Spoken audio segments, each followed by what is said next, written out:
We're going to read the Matthew of Contemporary English Version, Matthew 5. Okay, we put it in the editor to make a better look. Matthew 5, the Sermon on the Mountain. When Jesus saw the crowd, he went up on the side of the mountain and sat down. Jesus' disciples gathered around him, and he taught them, God bless those people who depend only on him. They belong to the kingdom of heaven. God bless those people who grieve. They will find comfort. God blesses those people who are humble. The earth will belong to them. God blesses those people who want to obey him more than to eat or drink. They will be given what they want. God bless those people who are merciful. They will be treated with mercy. God blesses those people whose hearts are pure. They will see him. God bless those people who make peace. They will be called his children. God bless those people who are treated badly for doing right. They belong to the kingdom of heaven. God will bless you when people insult you, mistreat you, and tell all kinds of evil lies about you because of me. Be happy and excited. You will have a great reward in heaven. People did the same thing to the prophets who lived long ago. You are like salt for everyone on earth. But if salt no longer tastes like salt, how can it make food salty? All it is good for is to be thrown out and walked on. You are like light for the whole world. A city built on top of a hill cannot be hidden, and no one would light a lamp and put it on the clay pot. A lamp is placed on a lampstand where it can give light to everyone in the house. Make your light shine so that others will see the good that you do and will praise your Father in heaven. Don't suppose that I come to do away with the law and the prophets. I did not come to do away with them, but to give them their full meaning. Heaven and earth may disappear, but I promise you that not even a period or comma will ever disappear from the law. Everything written in it must happen. If you reject even the least important command in the law and teach others to do the same, you will be the least important person in the kingdom of heaven.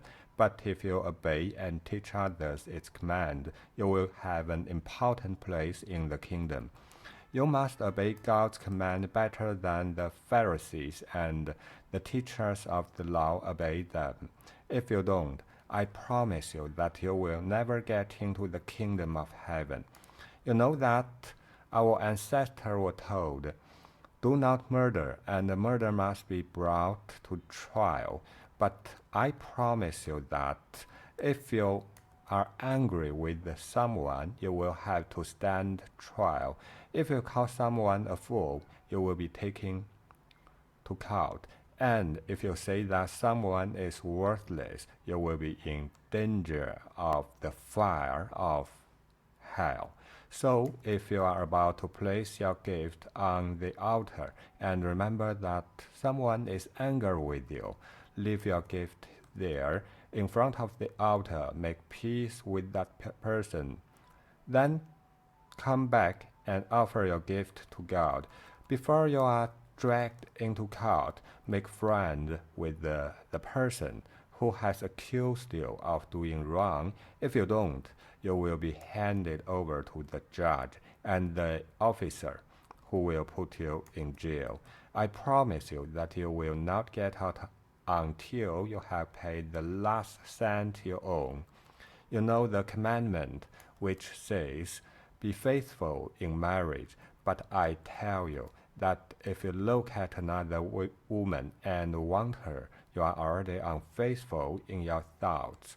If your right eye causes you to sin, Poke it out and throw it away. It is better to lose one part of your body than for your whole body to end up in hell. If your right hand causes you to sin, chop it off and throw it away. It is better to lose one part of your body than for your whole body to be thrown into hell. You have been taught that a man who divorces his wife must write out a divorce paper for her, but I tell you not to divorce your wife unless she has committed some terrible sexual sin.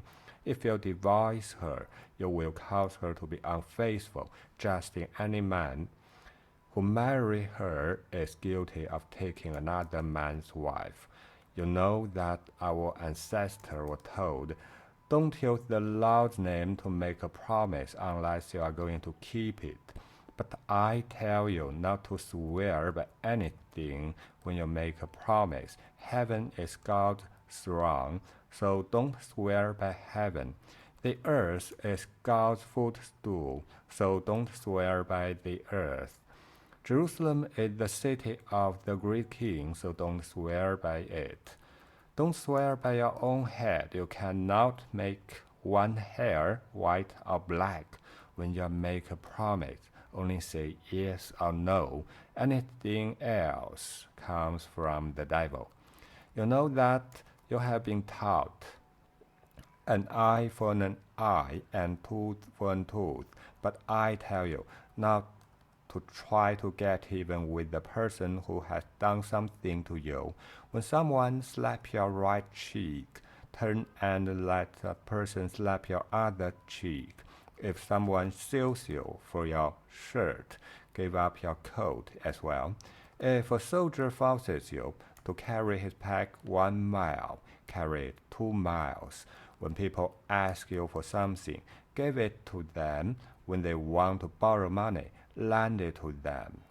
You have been heard people say, love your neighbors and hate your enemies, but I tell you to love your enemies and pray for anyone who mistreats you, that you will be acting like your Father in heaven, and he makes the sun rise and on both good and bad people, and he sends rain for ones who do right and for the ones who do wrong. If you love only those people who love you, will God reward you for that? Even tax collectors love their friends. If you greet only your friends, what's so great about that? Don't even unbelievers do that, but you must always act like your Father in heaven. Okay? This is Matthew 5, Contemporary English Version.